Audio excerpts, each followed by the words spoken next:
LA 21 12670. Offices in Baton Rouge. WNXX, Jackson, KNXX, Donaldsonville, and WDGL HD2 Baton Rouge. This hour brought to you by Spencer Callahan Injury Lawyers, LA 21 12681. Offices in Baton Rouge. Hanny time. Hanny time.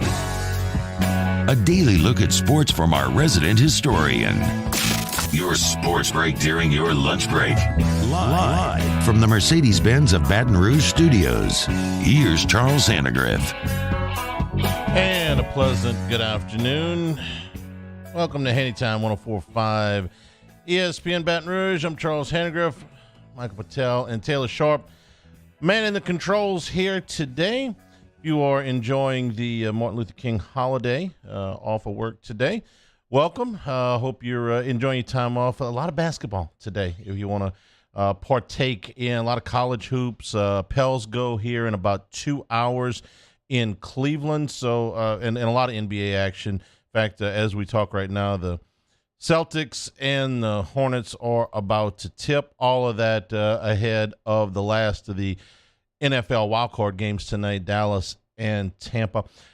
Does it feel like, this was for me anyway, that this was one of the longest weekends, sports-wise, in a long, long time? I mean, Friday feels like it happened about 2 weeks ago. Between the amount of basketball and football that we saw this weekend, Jimmy and I pretty much hunkered in to watch the wild card games with a ton of college basketball mixed in over the weekend. Maybe you got out to the dedication of the Simone Augustus statue. Great crowd, top 5 crowd in the history of LSU women's basketball at the PMAC yesterday for their big win and the unveiling of the statue. The pictures were really startling. Today's podcast, the Hannycast, which is going to drop this afternoon, is all about Simone Augustus and some of my memories about when she was recruited and about Sue Gunner and, of course, Kim Mulkey. That's all going to be on the podcast. Just a ton of stuff to get to. Also, a tragic loss of life on the Georgia campus this weekend. And our deepest sympathies go out to the families there. So just a lot of football is mostly what we open with here today, and the wild card weekend. And if you just sat back and watched, you watched a lot of scoring, you watched a lot of great plays, you watched a lot of players step up and make plays, and you watched. Did I see this correctly? A lot of bad coaching. I saw quite a bit of questionable coach. Not that we Monday morning quarterback in talk radio or anything like that, but a lot of stuff. And I just kind of go in chronological order here. The 49ers started this thing off with the biggest, what looks like on paper a rout of the weekend with their 18-point win over the Seahawks. And really, if you watch the game, it did not play out as a rout. Seahawks got 17 points in the second quarter and took a lead in a game in which they were nearly a double-digit underdog. So the first thing that jumps out about this is Brock Purdy, the third-string quarterback, Mr. Irrelevant. Last day of the draft does still matter, accounting for 4 touchdowns right now. If you were the GM, if you were John Lynch, guys, this is a difficult one for Michael over here to stomach here today because he's a big Raider fan. So the fact that I'm leading this off talking about the 49ers is disturbing to him. So I'm sorry, Mike. If the Raiders had been there, I would have been the first game I'd have led with the Raiders.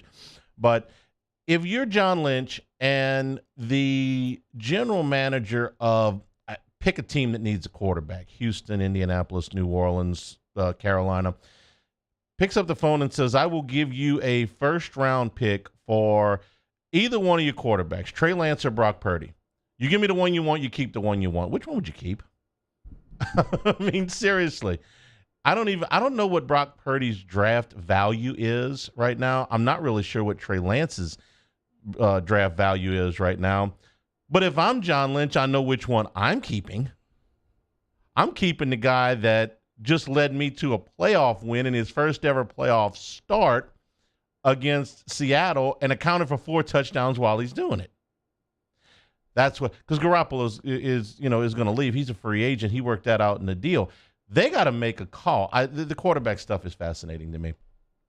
I got a 7th round pick here that I know can win. I know he can win so much. He ain't lost yet. I'm not telling you he can do this forever.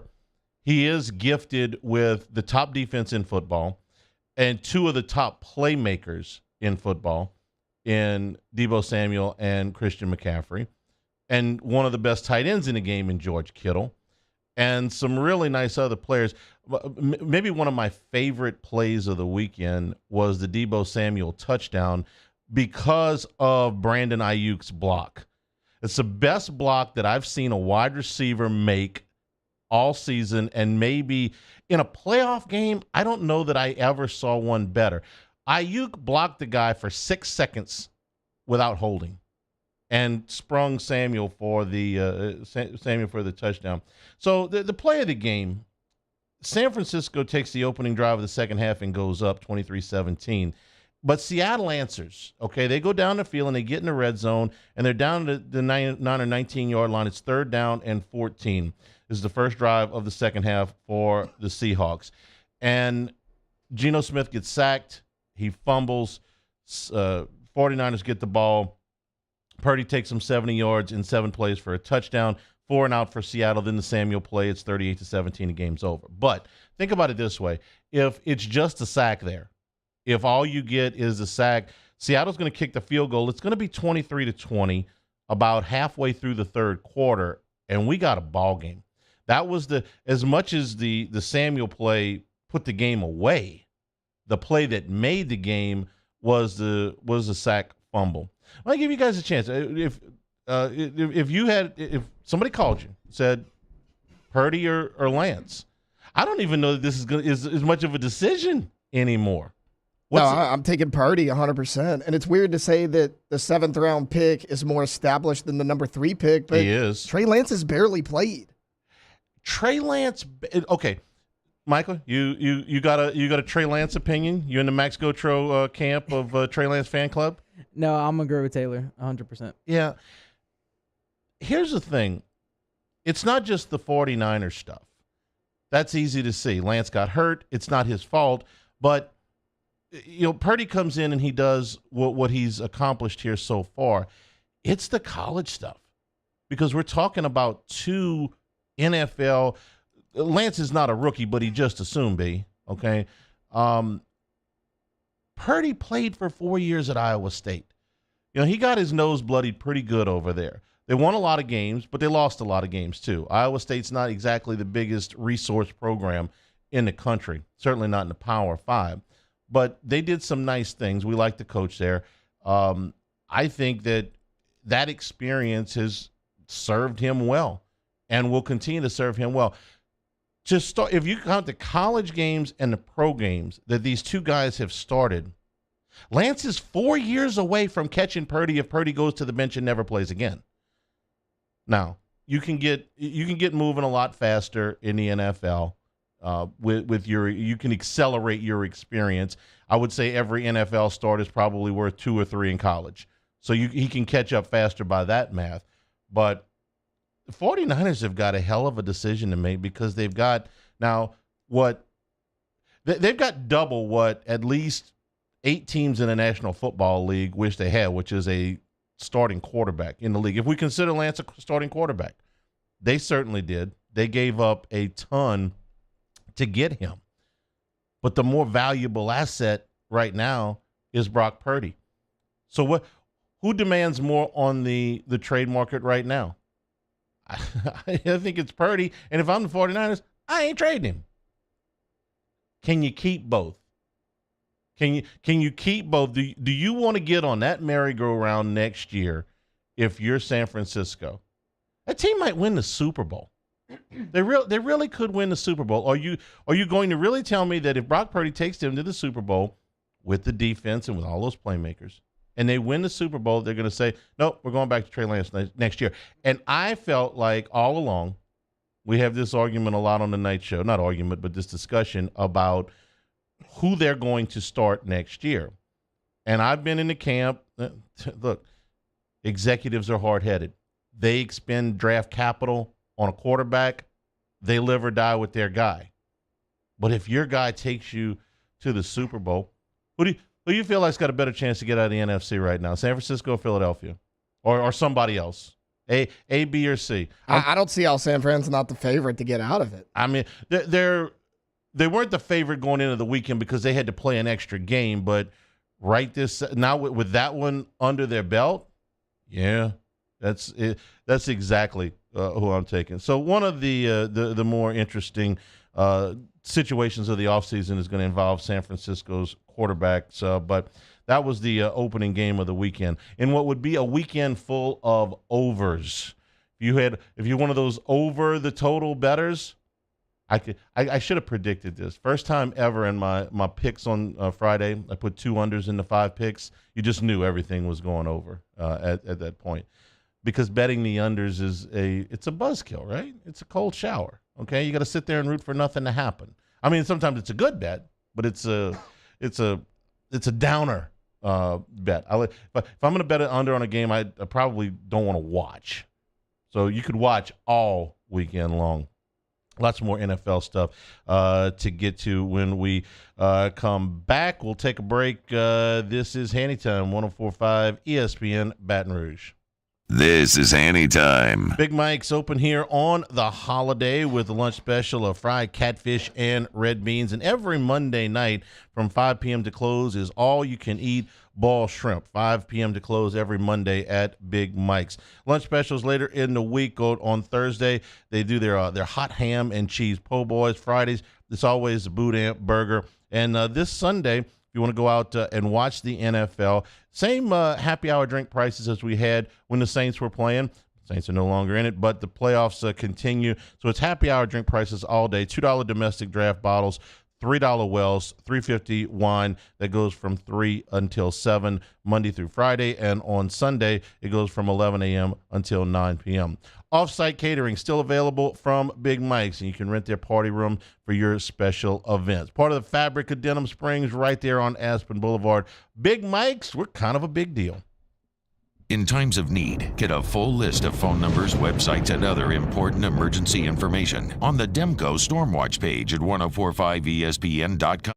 Bayou Chrysler Dodge Jeep Ram has $7,500 off new 2022 Ram 1500s. New 2022 Ram 1500 trucks on our lot now with $7,500 off MSRP. All new Bayou vehicles come with a 1 million mile warranty. If you need sales or service, the crew at Bayou is going to do right by you.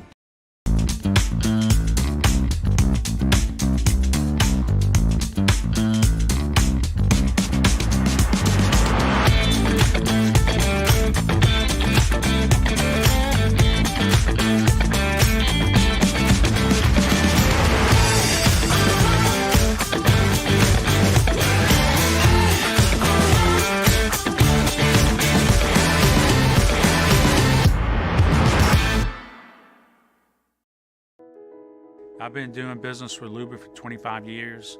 They're dependable, trustworthy. It's just the attention to detail with our clients. Our folks have years and years of experience. They're highly trained professionals, but many companies have that asset. What I'd like to think makes Luba a bit different is that we use those talents in a way that truly is dedicated to serving the needs of the folks who depend on us. Time doesn't stop, and the world keeps spinning. Community, culture, and communications, the powerful circle that connects us together. We're creating the next evolution, a network built for every possibility, moving faster than ever before, streaming us forward into the future. And the revolution is closer than you think. RTC, ETEL, and Vision are now Rev. New name, same company. There it is, the extra mile, on the border of expected and extraordinary for those willing to go further, like vans customized for work or play, with safety and tech to keep you connected, supported by a 5-star sales, service, and finance team, and backed by the 1-star you know. So go the extra mile. It's never crowded because so few have what it takes to go there. Mercedes-Benz Vans. At Auctioner, we know healing is a team sport. That's why we've partnered with world-renowned orthopedic surgeon Dr. James Andrews to create the Auctioner Andrews Orthopedics and Sports Medicine Institute. Whether you're a professional athlete or a weekend warrior, our team of specialists are dedicated to getting you back in the game. So whatever your reasons are for reaching your personal best, we've only got one. You. Auctioner Andrews Institute. Long live you.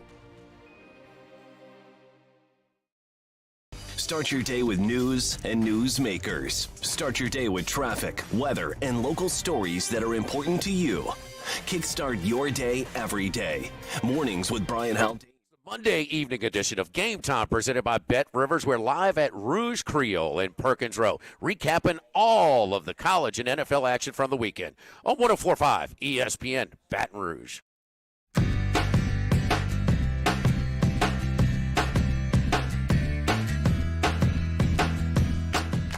This is Hanny time. Grab some lunch and tune in on 104.5 ESPN Baton Rouge. C.J. Stroud put his name in the hat for the NFL draft today. Today's the last day that you can declare. That is not a surprise to anybody, but there was a little bit of buzz over the weekend that maybe they had talked him into staying, a little NIL deal and stuff like that. Nope. He is headed to the NFL, will be top 5 pick, I'm sure. So continuing with the football weekend, we saw a 27-point comeback from the Jacksonville Jaguars. 5 turnovers in the first half led to 27 Charger points. You know how hard it is to turn the ball over 5 times and still win a game? I mean, I watched Buffalo try to do it on Sunday, but Jacksonville actually did it. I thought one of the big moments in the game, it was easy to get lost in the whole comeback in the second half. But at the end of the first half, the last drive that the Chargers have stalls at the 2-minute warning. They're back on about their own, just inside their own 20. And J.K. Scott, who is an excellent punter, shanked one. And the Chargers the Jaguars got a little bit of a return out of it, and they started to drive in Charger territory, and they drove down, and they got a touchdown. The Trevor Lawrence, who at that point couldn't have been brimming with confidence, he had thrown 4 interceptions. Jaguars to that point had the ball 7 times, 4 interceptions, 3 punts. And he took them down the field. He was 5 out of 6 on the drive for 42 yards, and they got a touchdown with 24 seconds to go. And the difference between 27-0 and 27-7 seemed a whole lot more than 7 points to me at that point. It was a little bit of confidence. It was, hey, we have done you can fool yourself into thinking, hey, we did this to ourselves when you haven't. Like if LSU basketball had said on Saturday at halftime, we're really beating ourselves. Alabama's not beating us. No, Alabama is beating the stew out of you. No, this has very little to do with you and a whole lot to do with the other guys. But for Jacksonville, it was true. But you got to trick your mind into actually thinking that. There's also this idea that in the second half, the Chargers didn't do anything on offense. That's not true either. They moved the ball plenty. They just didn't score. The first drive, they got all the way down to the Jacksonville 38-yard line. They had to punt on 4th and 10. The second drive, they got down to the 32-yard line. They got a field goal. And the third drive, you're into the fourth quarter now. They go on a 14-play drive. They get down to the 22-yard line. They miss a field goal. Dicker, the kicker, who has been fantastic for them as a pickup, was rock solid. He missed from 40. I don't know if the wind got him a little bit or he just pulled it. But if he makes that kick, it's 33-20. And that would have made Bosa's penalty irrelevant. Bosa's penalty, and by the way, I thought Bosa had a point with the tackle getting off early. I thought that happened a lot of the game. It wasn't called. When he slams the helmet down, they get half the distance to the goal. They get to go for 2. Now a field goal is going to win it. None of that matters if Dicker had made the field goal, because at 30 would have been 33-26. They're not even considering going for 2.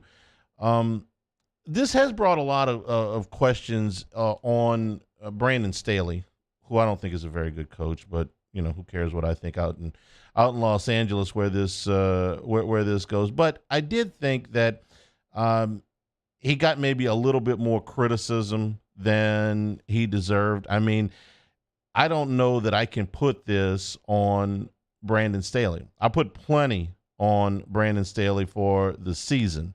But in this particular point, I don't know that I can get to him and say, you're the reason that the Chargers lost this game. But it did prompt an interesting thread from Jim Trotter, who has worked at ESPN and Sports Illustrated, votes in the Hall of Fame, is in NFL media, and who has a good working knowledge of the Chargers because he's covered them before. Tweeted this earlier today. Said, I believe that Sean Payton has never been given serious consideration because the team has never given serious consideration to firing Staley. If they were to make a change, there's too many factors working against Payton on their sideline. Number one is draft picks. The Chargers have used their first-round pick in each of the last 23 drafts, and they don't like to give up multiple picks, especially a number one for Payton. Number two, which I never really thought of it that way. I think Sean Payton's worth a number one pick. I think he's actually worth a little bit more than that, especially if you're the Chargers. You say, well, you know what? You've been taking your number one pick every year, and I treat draft picks like gold, okay? But what have you won in the last 23 years? I mean, what have you really won? I mean, this is the way we always do it. You always finish third. What's the philosophy are you clinging to here? But okay, the second one that Trotter brings up, I'm actually with. It says contract. Payton figures to be one of the league's higher-paid coaches when he joins a team. The Chargers don't spend on coaches that way. The last three hires have been first-time coaches who didn't command large salaries. Okay, again, what he's saying is absolutely true. I mean, I can't argue with the facts. I would argue with the fact that, hey, maybe it's time, okay? You've been doing it that way. You keep finishing third. I know they finished second this year, but you know what I'm saying. They're not winning championships with the Chargers, okay? So maybe it's time to change. Staley is making about $4 million a year by most accounts. The Walmarts of Denver are willing to pay Sean Payton probably by most estimations 4 to 5 times that. So, yeah, you're going to have to get off the dime here. Trotter goes on to say, people who call the Chargers cheap are ill-informed. I was a beat writer when they pursued Bill Parcells or Jimmy Johnson. The talks never got to money because those coaches didn't want to leave the East Coast. They have paid top dollar for top players like LaDainian Tomlinson Jr., Joey Bosa, etc. I don't necessarily buy that, okay? Because you have fixed assets to pay for players.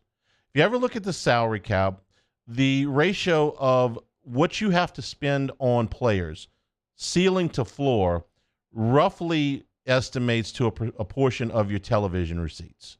It's not a 1-to-1 ratio, but it's in there. If you wanted to say that for NFL owners, your TV money pays for your players, you wouldn't be far wrong. Coaches are discretionary spending. You don't have to spend anything on a coach. There's a certain amount of money you have to spend on players and a certain amount you can exceed. Those limits do not exist for coaches.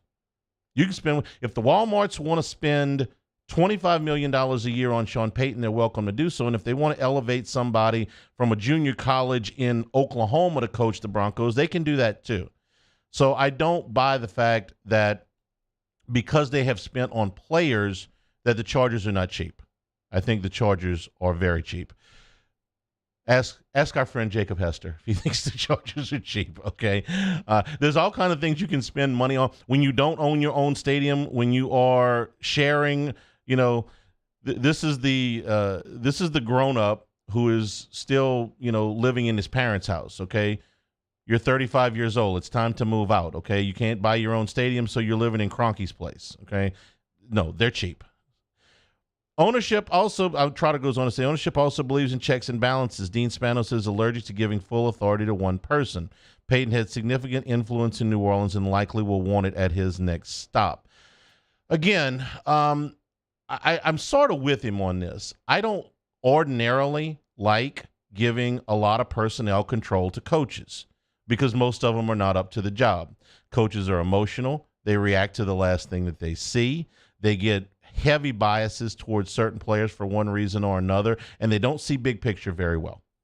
They see a guy, most coaches, okay? Some of them are capable of doing it. Jimmy Johnson was great at it. Mike Holmgren was pretty good at it, and there are others. But most coaches are too emotional to be good personnel people. They look at one guy, say, yes, I have to have him. It doesn't matter what it costs. And usually that gets you in a bind. You need a voice of reason in the front office that can do good personnel evaluations. And another reason is not even the coach's fault, okay? Sean Payton or any head coach doesn't have time to go and scout a guard at Bloomberg State, okay? When Sean Payton and the Saints drafted Jari Evans out of Bloomberg State, somebody in the Saints organization had scouted him. Somebody had been to the campus. Somebody had been to the games. Somebody had watched a ton of film on Jari Evans and said, this is a guy we should take in the middle rounds because he's going to be really good, and he was. I don't need my head coach watching a offensive lineman at Bloomberg State in the middle of his season.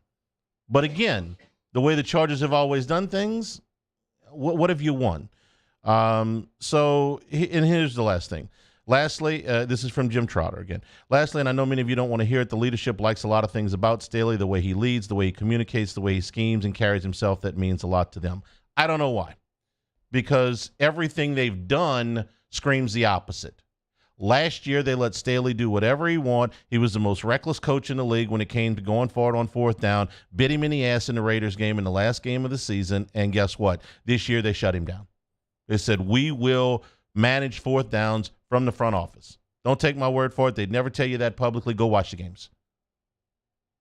So, anyway, I still think that the Chargers would be a great place for Sean Payton. Would Payton get everything he wants? Probably not.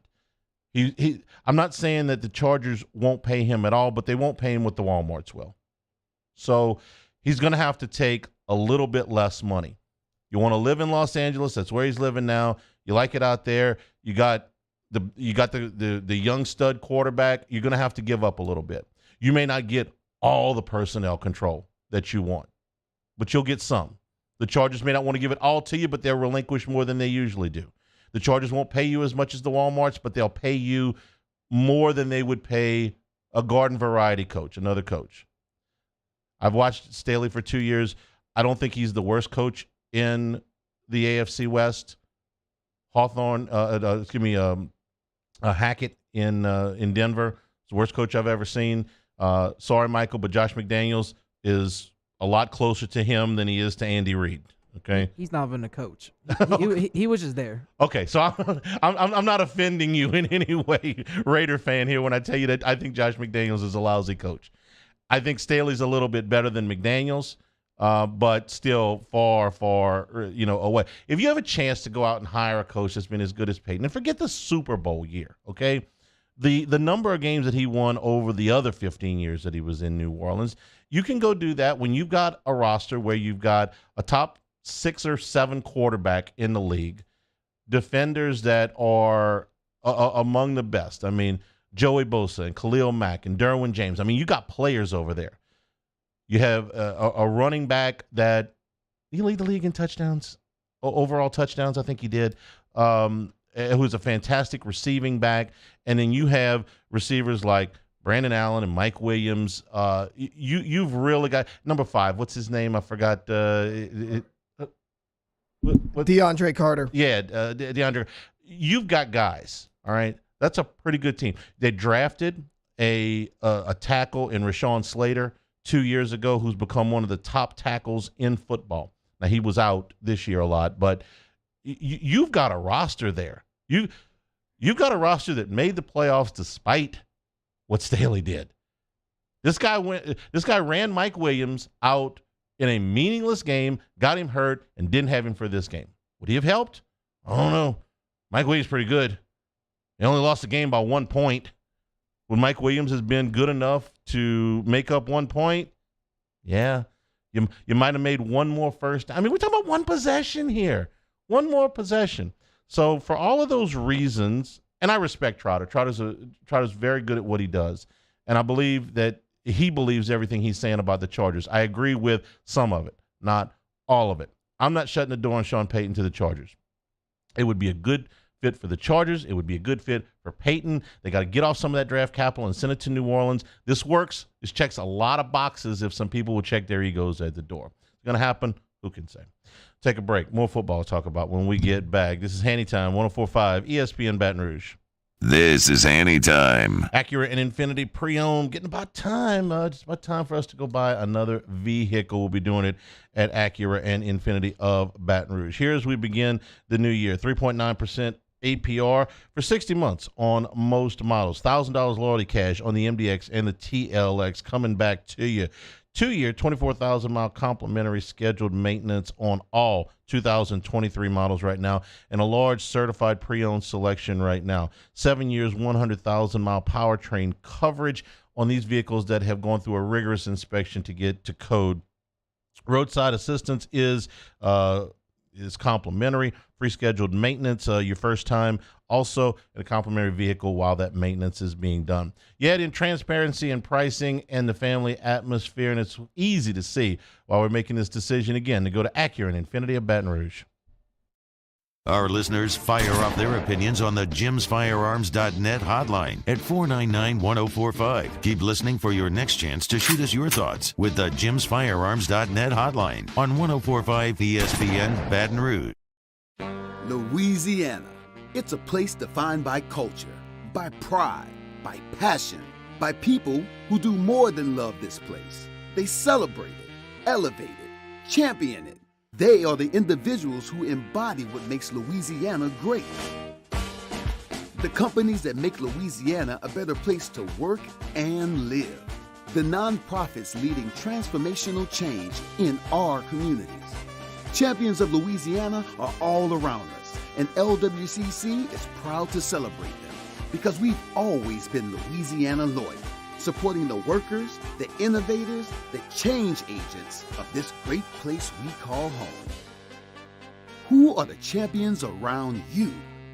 Together, we can share their stories. Together, we can help our home state thrive. Together, we are Louisiana loyal. Always.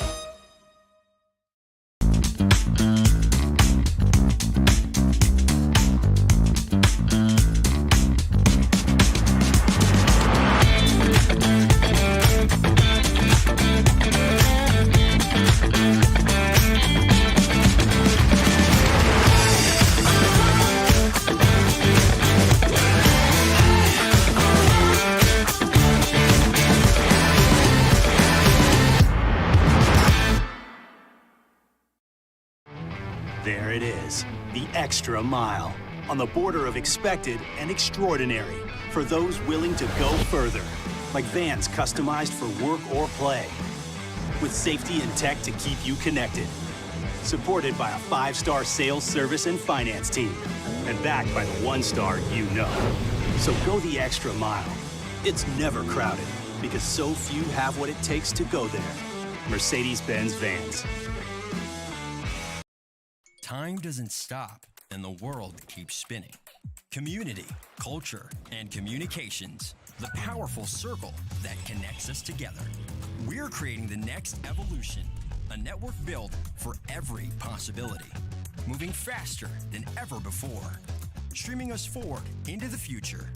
And the revolution is closer than you think. RTC, ETEL, and Vision are now Rev. New name, same company. I've been doing business with Luba for 25 years. They're dependable, trustworthy. It's just the attention to detail with our clients. Our folks have years and years of experience. They're highly trained professionals. But many companies have that asset. What I'd like to think. Hey, it's Hunt. Join me Monday 1 to 3. We'll recap the NFL wildcard weekend and Tigers and Tide on the hardwood. Hunt Palmer Show, 1 to 3 weekdays, 104.5 ESPN, Baton Rouge.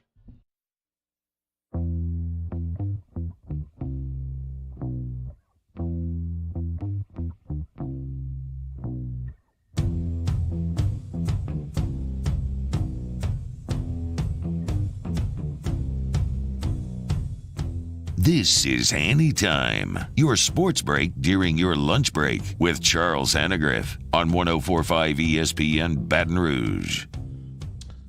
Join us tonight, Rouge Creole, for Jimmy Ott's Game Time, watching Dallas and Tampa.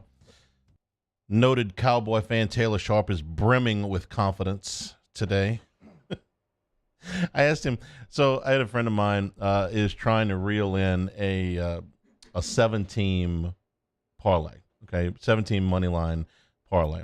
And, you know, when you get the first 6 legs and the 7th leg is Tampa, you're sitting there trying to figure out, you know, what you want to do with the exact bet, how much you can win, you know, should you hedge and all that stuff.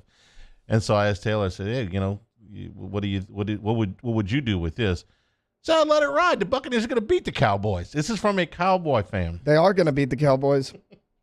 Look, that's the weakest part of their defense is their pass defense. Brady throws it 50 times a game. Dak can't win big games. Nothing gives me any confidence that Dallas wins this game tonight. I'm not going to argue with you because you watch the Cowboys extremely closely. I couldn't pick a Dallas game to save my life this year. Okay, how sad is this? Okay, we got Michael running the audio board who likes the Raiders.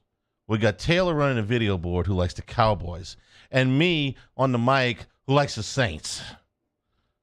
This is just nobody likes good teams, apparently. This is just a basket full of sadness here, right? Depression. At least you're in the playoffs, Taylor. I mean, at least you got a good point. At least you got a fighting chance. All right, here's the rest of the NFL from the weekend. Bills and Dolphins in a game that looked like it was going to get away. The first 15 minutes or so look exactly like what you would think, with Skylar Thompson forced to play quarterback for the Dolphins. And, you know, Thompson did what you would expect from a rookie in his first playoff start, unlike what Brock Purdy did. I don't completely understand having Teddy Bridgewater active. If he's active, that means he can play. If he can play, that means he should start. If he can't play, he can't play. But if he can play, he probably should have played. But I digress. The Dolphins, for most of this game, looked like a team that hadn't practiced offensively. They couldn't get a play in. I mean, it wasn't just the last one, okay? Everybody remembers the last one because the last one takes you from 4th and 1 to 4th and 6. But what about the 3 before that force you to burn timeouts? What about the number of times where you're rushing to the line? I mean, they're breaking the huddle with 5-6 seconds on the play clock and they're hustling. So they looked incredibly unorganized. I can put some of that on the quarterback, but I can put a lot of it on the coach. The second thing was Skylar Thompson had his problems yesterday, but it certainly would have helped if they'd have caught the ball. I mean, first drive, he hits Jalen Waddle, I mean, right in the numbers, and Waddle drops it for what would have been about a 25 to 30-yard gain. Those are the kind of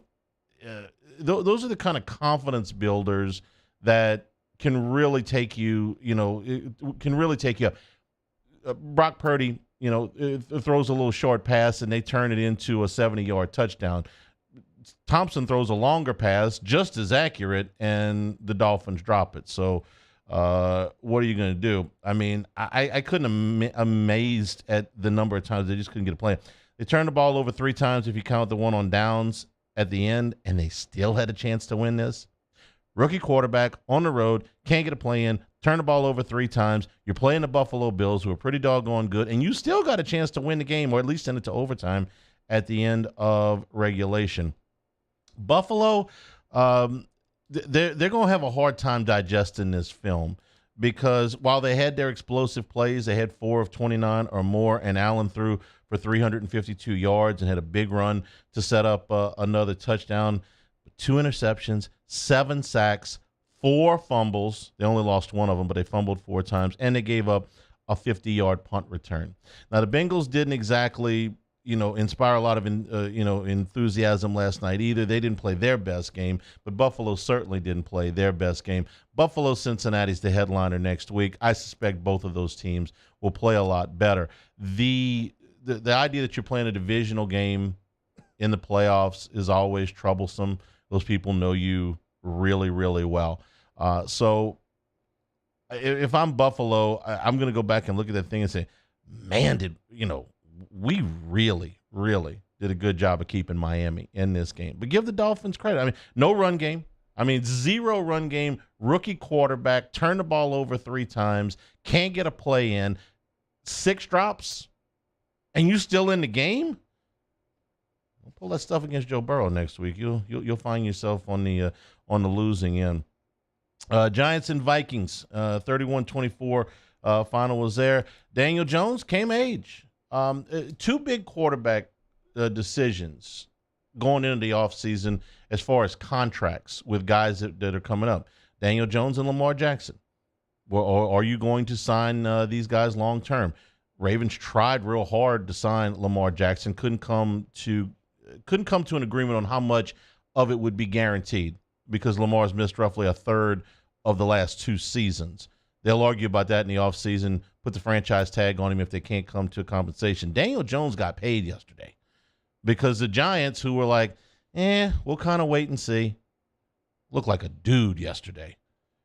There were times where they were running stuff looked like the old high school single wing stuff, where they would just let him run the football. I was listening to this station on Sunday morning. Went out to get breakfast, and I wish I could remember who said it, but he said Saquon Barkley needs to touch the ball 35 to 40 times today. He goes, I'm not even exaggerating, 35 to 40 times today. Saquon Barkley had 9 carries for 53 yards, and the Giants won a playoff game on the road. Now, Barkley had 2 touchdowns, and he caught 5 balls. I'm not saying Saquon Barkley's not, wasn't important to what they were doing. But Daniel Jones was the guy. He throws for over 300. He rushes for over 70. And who was, don't look, leading receiver for the Giants yesterday? Darius Slayton. Nope.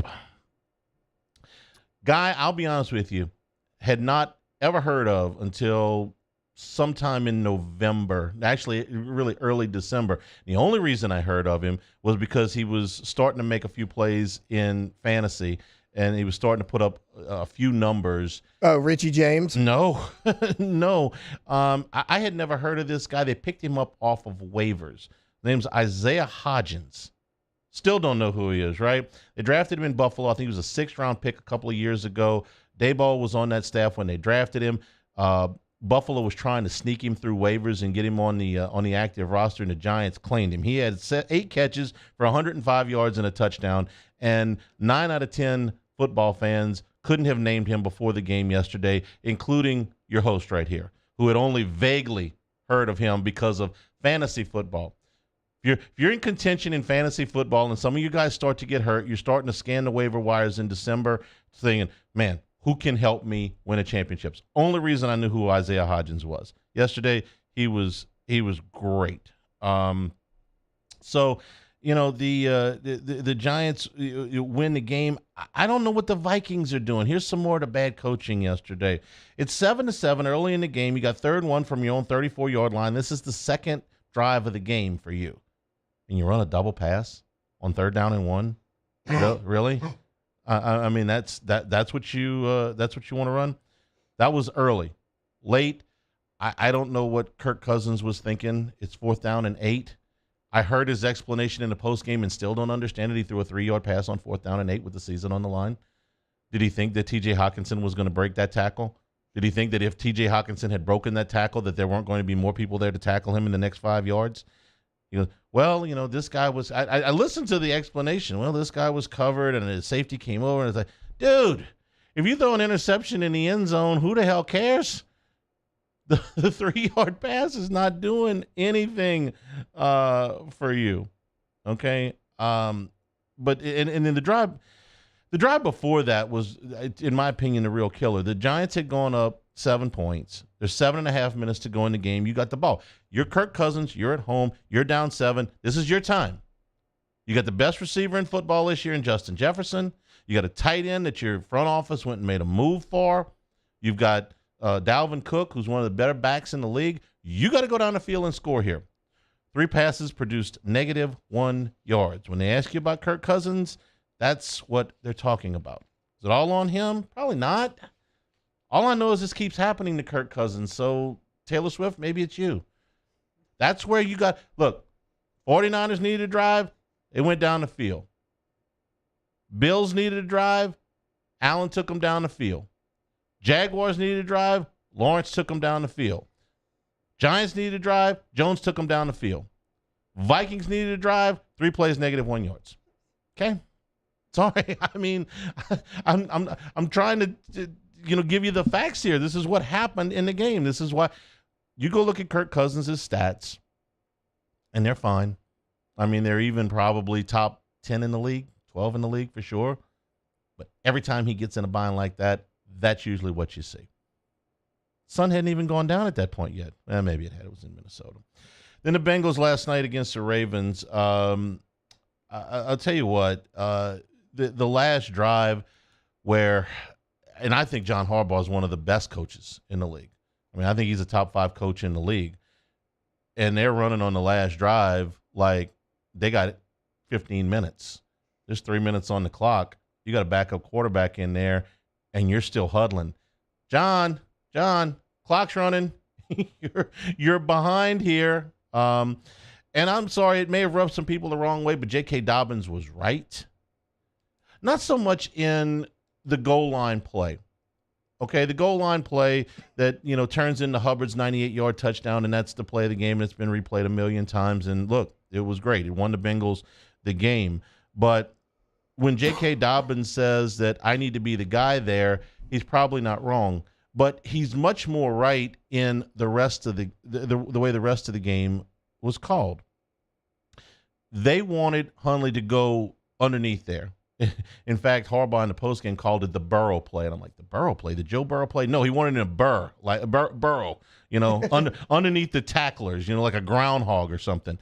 And he said, the guy tries to go over the top. It's a little bit too far, and the ball gets knocked out, and you know what happened. No, where J.K. Dobbins is right is he got 13 carries yesterday, and Gus Edwards got 12.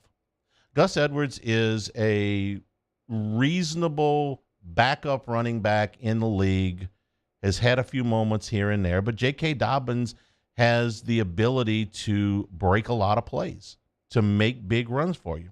He had 13 carries, he had 62 yards. Gus Edwards had 12 carries, he had 38 yards. I mean, it doesn't always go on the running back. Sometimes it's on the line, sometimes it's on the coach. But I would, given 25 carries to be allocated to those 2 running backs, I would have given Dobbins 22 and Edwards 3. They split them. Wouldn't have done that. Cincinnati's offensive line. Yikes. Jonah Williams goes down in this game. The Bengals need to upgrade at left tackle. Have needed that all year. But through the first 15 games of the season, they kept the same 5 guys together. They've lost 3 in the last 3 weeks. That would concern me greatly going to Buffalo. Then again, I think to myself, the entire postseason last year, I'm like, man, Joe Burrow is going to be in trouble if he don't get himself some offensive linemen. They went all the way to the Super Bowl. They were 1 drive away from winning that thing. So maybe I don't know.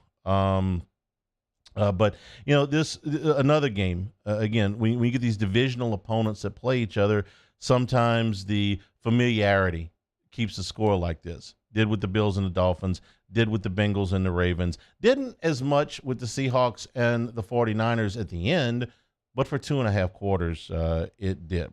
So that's the weekend that was in the NFL. It was entertaining, was good football. We had close games, we had big plays, we had exciting stuff, we had dumb coaching moves, a little bit of everything. Good weekend in the NFL. Take a break, come back and wrap things up here. Hanny Time, 104.5 ESPN Baton Rouge. This is Hanny Time. If you're having problems as a business owner with staffing, it's probably taking up a lot of your time between your background checks, your training, the payroll expenses that you get to. Listen, let Tiger Labor and Staffing take care of a lot of this for you. You won't have all of the no-show interviews. You won't have the unqualified applicants. Tiger Labor and Staffing handles the interview processing and the onboarding. So if you need somebody for a day, a week, or a month, you control your labor expenses. You increase your flexibility, particularly during your peak season if you need seasonal employees. And your temp to hire option is only 60 days. That's the lowest in the industry. If you're looking for a job, Tiger Labor and Staffing welcomes skilled and unskilled labor. They'll match you with a job that fits. You get quick turnarounds on pay. Tiger Labor and Staffing. Success begins with the eye of the tiger. Online, it's at tigerlabor.com. In times of need, get a full list of phone numbers, websites, and other important emergency information on the Demco Stormwatch page at 1045ESPN.com. At Auctioner, we know healing is a team sport. That's why we've partnered with world-renowned orthopedic surgeon Dr. James Andrews to create the Auctioner Andrews Orthopedics and Sports Medicine Institute. Whether you're a professional athlete or a weekend warrior, our team of specialists are dedicated to getting you back in the game. So whatever your reasons are for reaching your personal best, we've only got one. You. Auctioner Andrews Institute. Long live you. Louisiana. It's a place defined by culture, by pride, by passion, by people who do more than love this place. They celebrate it, elevate it, champion it. They are the individuals who embody what makes Louisiana great. The companies that make Louisiana a better place to work and live. The nonprofits leading transformational change in our communities. Champions of Louisiana are all around us, and LWCC is proud to celebrate them because we've always been Louisiana loyal, supporting the workers, the innovators, the change agents of this great place we call home. Who are the champions around you? Together, we can share their stories. Together, we can help our home state thrive. Together, we are Louisiana loyal. Always.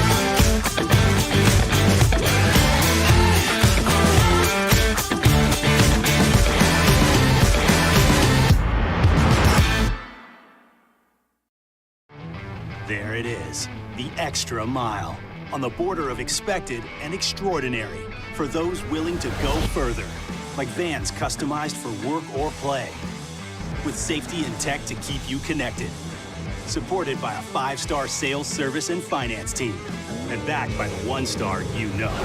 So go the extra mile. It's never crowded, because so few have what it takes to go there. Mercedes-Benz Vans. Time doesn't stop, and the world keeps spinning. Community, culture, and communications, the powerful circle that connects us together. We're creating the next evolution, a network built for every possibility, moving faster than ever before, streaming us forward into the future. NFL Wild Card Weekend. Tune in Saturday when the 49ers host the Seahawks at 3:30 p.m., immediately followed by the Jaguars and Chargers at 7:15. Then on Sunday, the Bills host the Dolphins at noon, the Vikings host the Giants at 3:30, and the Bengals host the Ravens at 7:15. Right here on 104.5 ESPN Baton Rouge. You could tell them that I've been from hell and back. When the heat is on, This is Hanny time. Grab some lunch and tune in on 104.5 ESPN Baton Rouge. By the way, coaching matters. You know how I know this? I looked at the women's college basketball poll today. What's different about today's women's college basketball poll is that Baylor is not in it. Baylor has been in it every week since 2004, meaning that Kim Mulkey had them for the last 17 years she was there ranked every single week. They are no longer ranked. LSU, on the other hand, is ranked higher than they have been ranked since 2009. Great crowd yesterday at the PMAC, a top 5 crowd ever. Again, this is the topic of the podcast. It's going to drop later on this afternoon, but they unveiled the Simone Augustus statue, and they had a great crowd. They won the game very, very easily, obviously. So even if you don't follow women's college basketball all that closely, you know that you know Kim Mulkey is great, and 3-time national championship coach, and you know that the top team in women's college basketball has been, for a minute now, South Carolina. Even more so than, UConn and Tennessee, who are the perennial powers, and Tennessee's really struggling. But and UConn's really good this year. But South Carolina's number one. They're undefeated. They're 18-0. LSU's undefeated, 18-0. There's only one other undefeated team in the country right now. It's Ohio State.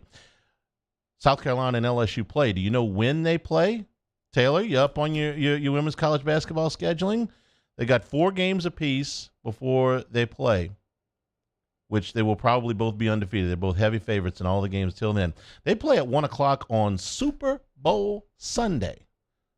So, for those of you that don't watch a whole lot of women's college basketball, while you got the pregame party, the tailgate, and all that stuff, you're waiting for the Super Bowl, LSU and South Carolina should be 2 undefeated teams when we get to that.